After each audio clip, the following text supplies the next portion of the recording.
So in the interest of time, I'd want to invite one of the teams to start with. We already have one team which has volunteered to go first. So we'd want to invite some of the volunteers or maybe the entire team if that would suit everyone to share their thoughts. Over to you, I mean, would you want to? I mean, please, by all means.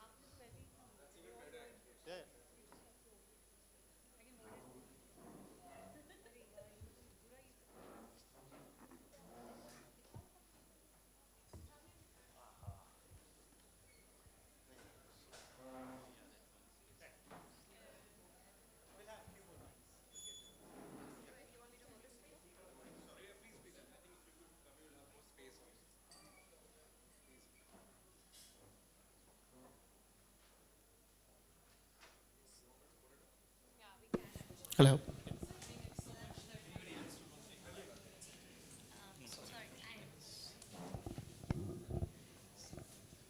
Okay, thank you so much, everyone. It's a bigger group, so we wanted to come all together and present our ideas. And thank you, Apna Group and SHRM, for calling all of us together.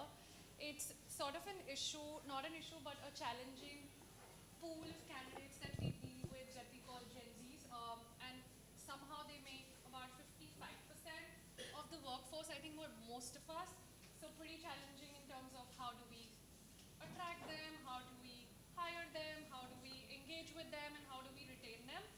We've written a lot of stuff down for all of you, but I would, of course, have my teammates as well to present. What we've tried to do is bringing them in three themes: what's working well for us, what are some of the friction points when, as an organization or a team, we come together still not able to solve, and something we would, if Apna comes with a playbook, what we would want to see in the playbook.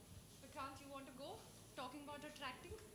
Yeah, so about attracting, what is working well right now definitely is maybe campus connects. Most of the organizations are doing it. The industry visits part, then maybe some labs that are being set up. The culture that is there where Gen Z is able to connect with the organizations. Use of social media, putting the right things, maybe having Insta Reels. That's what we think are working well. Some of the friction points definitely is the post-COVID era, the way the expectations have shifted for Gen Z. They have become demanding somewhere, they feel entitled that they should have certain things. So that is a friction point. Definitely maybe they do a lot of deep research on organizations whenever they are picking up some roles, having multiple offers. So how can we personalize it? That's one. Obviously, playbook is how can you engage them? Maybe how can you display the organization culture, benefits, display it in the right manner, maybe use of job descriptions or virtual reality job descriptions, maybe employee testimonials, talk about the roles, what's the purpose, why they are being hired, because it's a generation that is purpose driven. So that is really important. So some of these things can become part of the playbook. Maybe The higher part. Okay, I'll come into the engagement. right. When it comes to higher part, there are a lot of things that we spoke about. One of them is alumni collect, flexibility, and gamification. So for Gen Z, the most important thing is how can they connect, how flexible we are as a workplace in terms of listening to what they want at the end of the day. And most important thing is gamification and alumni connect. They want to see who they know. They go beyond. They do a lot of research these days to see what's the time span as well a person is spending in an organization or in a particular team they are going in. So those factors have to be kept in mind.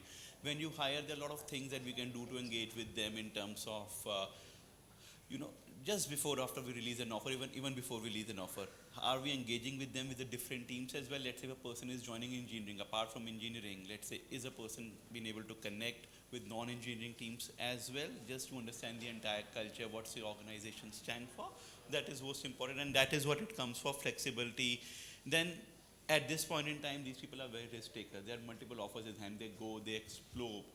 They don't even care that what happens if they go and say a no to an organization at the last moment. So transparency is something which I'll keep at the topmost, wherein you tell them what is in store for you, what's the plan in terms of your 3, 6, 9 months at least when you come in the organization. That becomes important. So that's about the hire and maybe engage part of it. Yes, I'll talk about the engagement part of it. I think with Gen Zs, they're very clearly two things. They are very curious and they're self-aware. So when they're coming in here, their risk appetite is higher.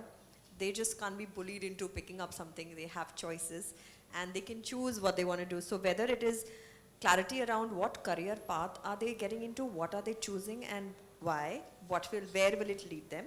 I think there's also a lot about mental well-being. So it's not just a topic for them. They really want to see an organization, is it ready and offering them that entire arena from clarity on the role that they're getting hired for, or whether it is the mental well-being and the employee value proposition. Does it give you everything for them to stay there? And so it's just not anymore about organizations choosing whom they want on board, but it's really the Gen Zs choosing which organization that they want to really get on board. So that's the engagement bit of it, and then I'm handing it over for retention too. Yeah, so on the retention piece, I feel communication is the key.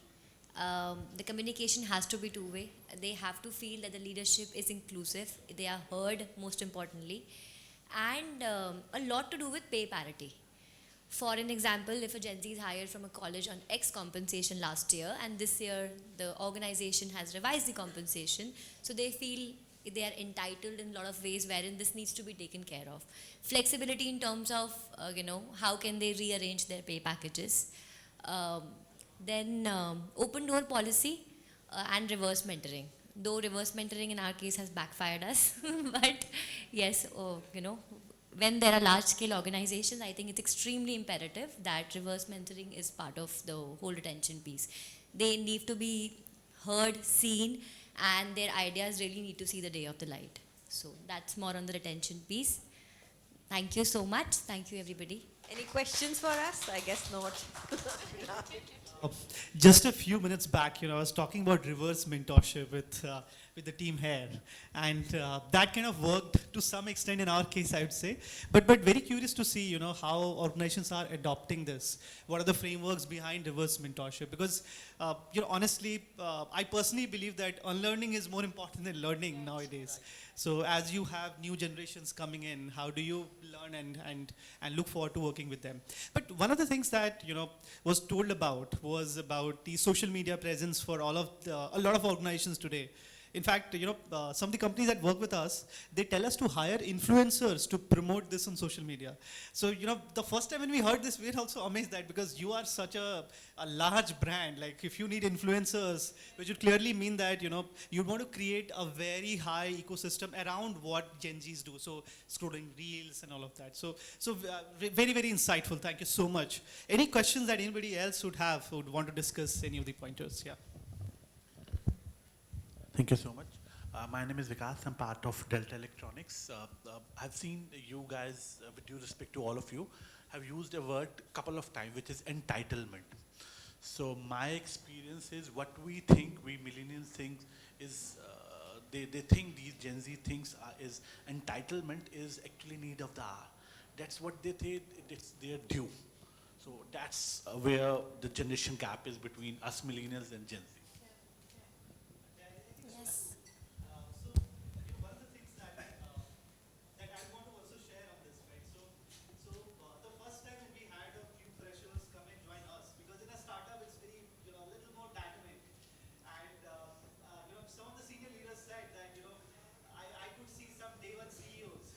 It's because at times of course it goes the other way around as well. They're very high risk takers, which kind of helps at some projects which needs that higher risk appetite.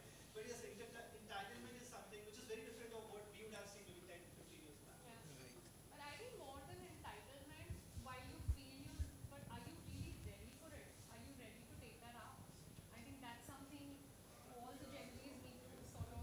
Now, exactly that's why we are trying to figure out how to hire them, how to engage them. So this puzzle of engaging them would help us retain them. So what I was trying to only bring to notice is that we think it is entitlement and they think it is their due.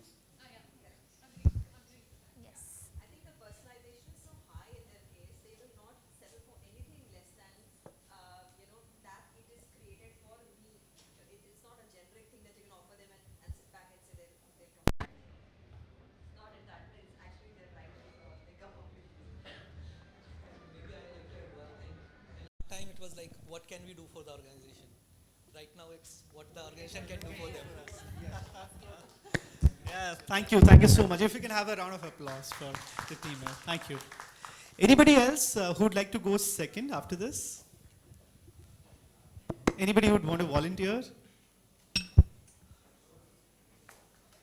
Okay. Yeah, sure, please.